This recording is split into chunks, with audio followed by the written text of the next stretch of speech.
Hello, my dear Taurus friends. This is Maxine Taylor, and I've got your forecast for March 2020. And look here, isn't this beautiful?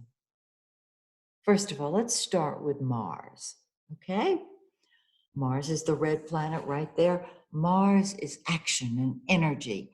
It's what comes first to us. It's what we throw ourselves into. It's what we'll fight with and fight for. And it's in the ninth house of our belief systems, your belief systems, the higher mind, the big picture. It's your concepts, it's higher education, and it's long distance travel. All of that is triggered until the 31st. And you can see I've stopped right there because Mars then moves into your 10th house of career.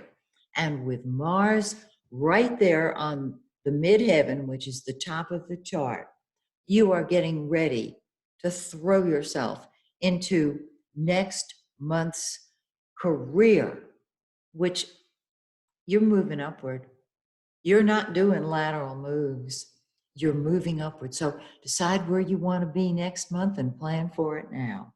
Now, Mercury, of course, as we know, is retrograde. And that means everything's confused and everybody. So it's in your 11th house of friends, and there can be confusion with your relationships, or maybe even your hopes and wishes, what you want for yourself. And so it's there now in the 11th house. On the 5th, it backs up, because it's retrograde, into your 10th house of career. And so you're rethinking your career goals, which ties in magnificently with Mars sitting up there in your 9th house, getting ready to move into the 10th. On the 10th house. On the 10th of March, Mercury goes direct. Now we're in the shadow until the 29th, okay? However, after Mercury goes direct, you start moving forward and upward in your career. And on the 16th, it moves back into your 11th house of friends and group activities. And so you can reconnect with a friend or with an entire group of people. The sun, the yellow planet, is the center of our life. It is the giver of life.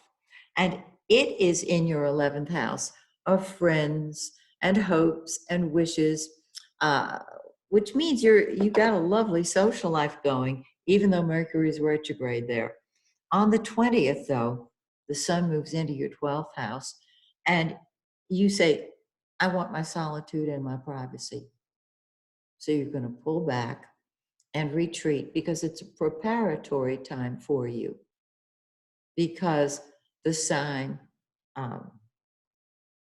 after this, as it moves forward into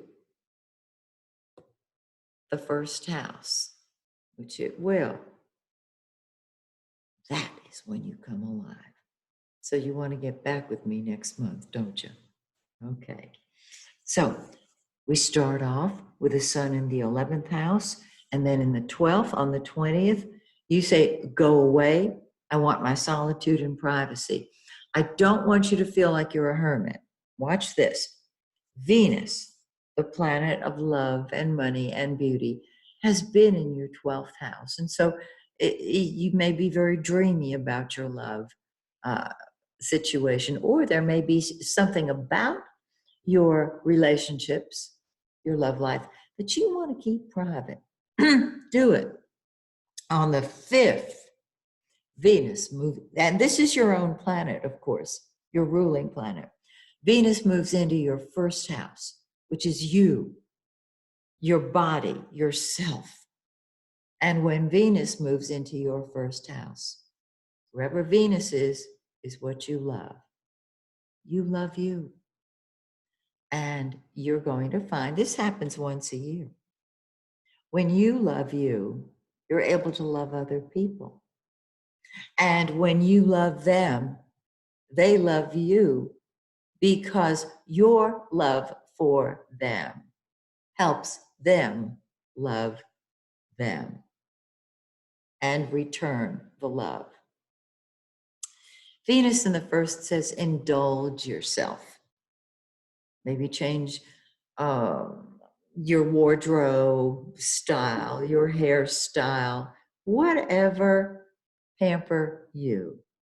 Now, the full moon on the 9th falls in your 5th house of fun and games.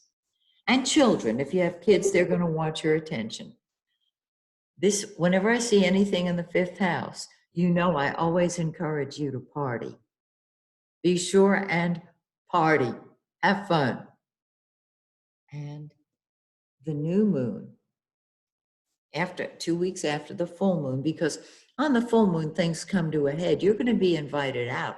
You're going to want to get out. You're going to want to play. 2 weeks later, on the new moon, it's in your 12th house with the sun. And once again, you want solitude and privacy just to enjoy your own company. So do it.